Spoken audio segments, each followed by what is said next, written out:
नमस्कार, आप देख रहे हैं प्राइम न्यूज का डिजिटल प्लेटफॉर्म। मैं हूं आपके साथ पूजा मोहन पांडे। आज हम बात करेंगे भारत आए अपने मेहमान के बारे में, यानी कि राष्ट्रपति व्लादिमीर पुतिन के बारे में, और प्रधानमंत्री नरेंद्र मोदी की मुलाकात के बारे में जो कि हुई हैदराबाद हाउस में। इस बीच कई अहम फैसले लिए गए, दोनों नेताओं के बीच बातचीत हुई। भारत और रूस ने 7 अहम समझौतों पर हस्ताक्षर किए हैं। ये समझौते आम लोगों की जिंदगी यानी कि मेरी और आपकी जिंदगी को प्रभावित करेंगे, हमारे कामकाज और हमारे फ्यूचर पर भी सीधा असर डालने वाले हैं। तो चलिए एक एक करके समझ लेते हैं क्या है वो 7 अहम प्रस्ताव। प्रवासन पर समझौता हुआ है, यानी कि भारत के वर्कर्स के लिए ये खुशखबरी है। अब भारत और रूस के बीच कामगारों की जो आवाजाही है वो आसान हो जाएगी। इसका मतलब क्या है वो आपको समझना चाहिए। असल में जो भारत के वर्कर्स हैं वो कानूनी और सुरक्षित तरीके से अब रूस जा सकते हैं। लोग अवैध तरीके से जाते थे, वो कानूनी तरीके से बहुत सुरक्षित तरीके से जा सकते हैं। उन्हें बेहतर सैलरी मिलेगी, अच्छे कामकाजी हालात रूस में मिलने वाले हैं। विदेश जाकर काम करने की इच्छा रखने वालों के लिए ये एक बड़े मौके से बिल्कुल भी कम नहीं है। कनाडा की बात करें, ब्रिटेन की बात करें, इन जैसे देशों में नियम सख्त हो रहे हैं।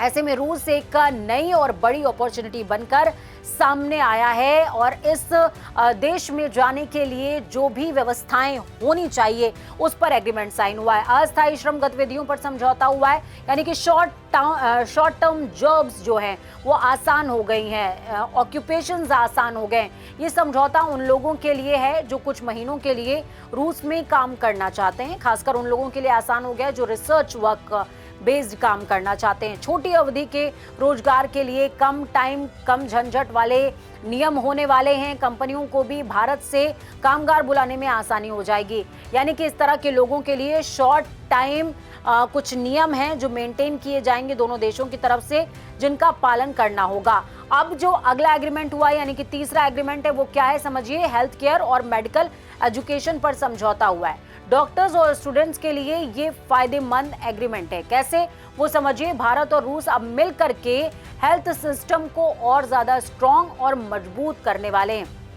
फिट इंडिया हिट इंडिया की बात प्रधानमंत्री नरेंद्र मोदी करते रहते हैं। मेडिकल रिसर्च के साथ साथ अब इसको आगे बढ़ाया जाएगा। मेडिकल स्टूडेंट्स को ट्रेनिंग मिलेगी, एक्सचेंज प्रोग्राम होगा और बेहतर शिक्षा का माहौल भी मिलने वाला है।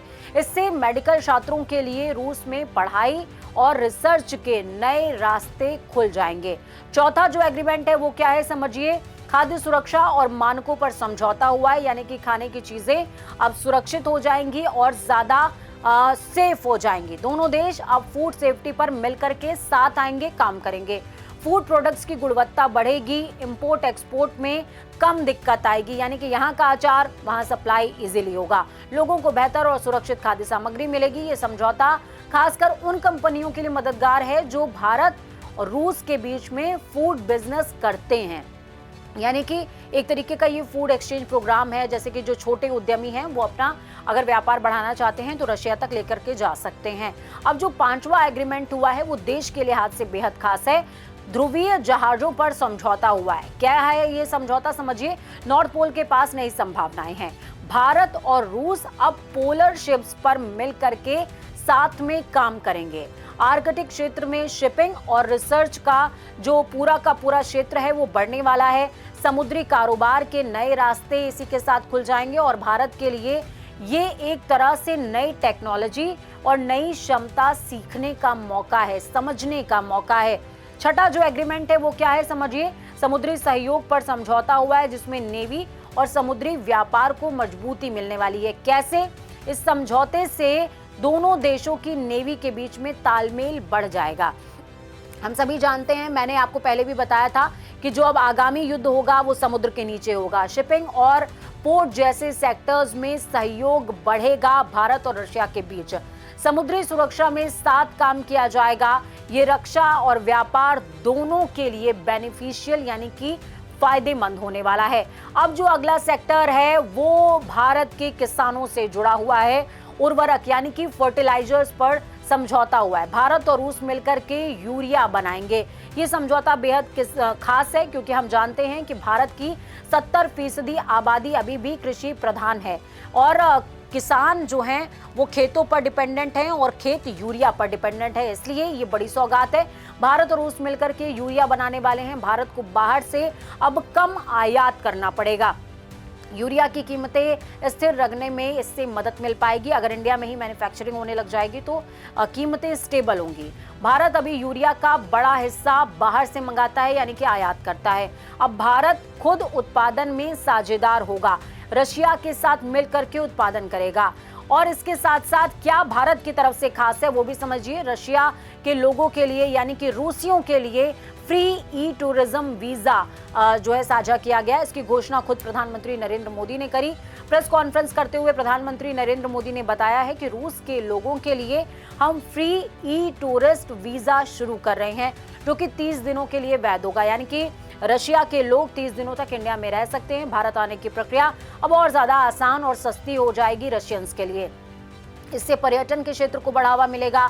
दोनों देशों के लोगों में संपर्क और ज्यादा मजबूत होगा। यहाँ की संस्कृति वहाँ की संस्कृति का आदान प्रदान होगा, वो हमारी संस्कृति को और बेहतर समझ पाएंगे। इन समझौतों का व्यापक असर क्या होने वाला है वो भी समझते चलिए। भारत की मल्टी अलाइनमेंट रणनीति को मजबूती मिलेगी, यानी कि भारत पश्चिम रूस एशिया के बीच संतुलन बनाए रख रहा है और ये उसकी ग्लोबल पोजीशनिंग को और ज्यादा स्ट्रॉन्ग करेगा, मजबूत करेगा। दूसरा जो सबसे बड़ा फायदा है वो क्या है? नई आर्थिक संभावनाएं पैदा करना।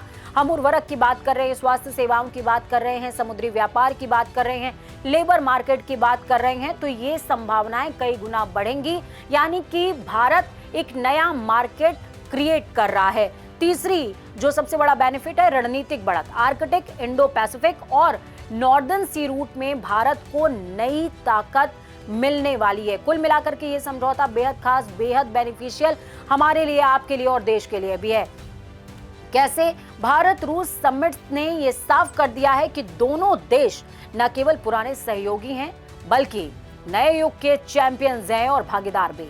7 बड़े समझौतों ने आने वाले दशक के लिए साझेदारी का ब्लूप्रिंट तैयार कर दिया है। चाहे बात हो कामगारों की, किसानों की, छात्रों की, वैज्ञानिकों की या फिर इंडस्ट्री लगाने वाले उद्यमियों की। इस समिट के फैसले से हर वर्ग को सीधे तौर पर टच करने की कोशिश की गई है। भारत और रूस की दोस्ती अब एक नई रणनीतिक, आर्थिक और मानव केंद्रित दौर में एंटर कर रही है। ये बैठक सिर्फ कूटनीतिक मुलाकात नहीं थी और ये सिर्फ बातचीत नहीं थी, बल्कि जमीन पर असर डालने वाले फैसलों के साथ एक बड़ी पार्टनरशिप का संकेत है। और ये चुनौती भी है सीधे तौर पर कुछ ऐसे देशों के लिए जो सोचते हैं कि भारत अपनी मार्केट को शिफ्ट नहीं कर सकता, भारत हम पर डिपेंडेंट है। तो ये मैसेज आपके लिए है, खासकर अमेरिका के लिए मैं कहूंगी। ये मैसेज है जो सोचता है कि भारत उस पर बहुत ज्यादा डिपेंडेंट है या फिर और देश उस पर डिपेंडेंट हैं तो भारत भी डिपेंड हो जाएगा। महाशक्ति हैं आप, ऐतराज नहीं है, लेकिन हाँ ये भी बात तय है कि जो त्याग करना जानता है, जो संभावनाओं में अवसर खोजना जानता है, जो वसुधैव कुटुंबकम की भावना के साथ आगे बढ़ना जानता है, वही स्थिर रहता है, वही खड़ा रहता है, वही टिका रहता है। और ये क्वालिटीज भारत में हैं। भारत संभावनाओं की तलाश में नया बाजार खड़ा कर रहा है, रशिया के साथ प्रगाढ़ संबंधों के संकेत और संदेश के साथ। इस वीडियो में फिलहाल इतना ही। इस वीडियो के आगे जब हम बातचीत करेंगे तो किसी और विषय पर बातचीत करेंगे, लेकिन आज के लिए इतना ही। मैं पूजा मोहन पांडे, साइनिंग ऑफ।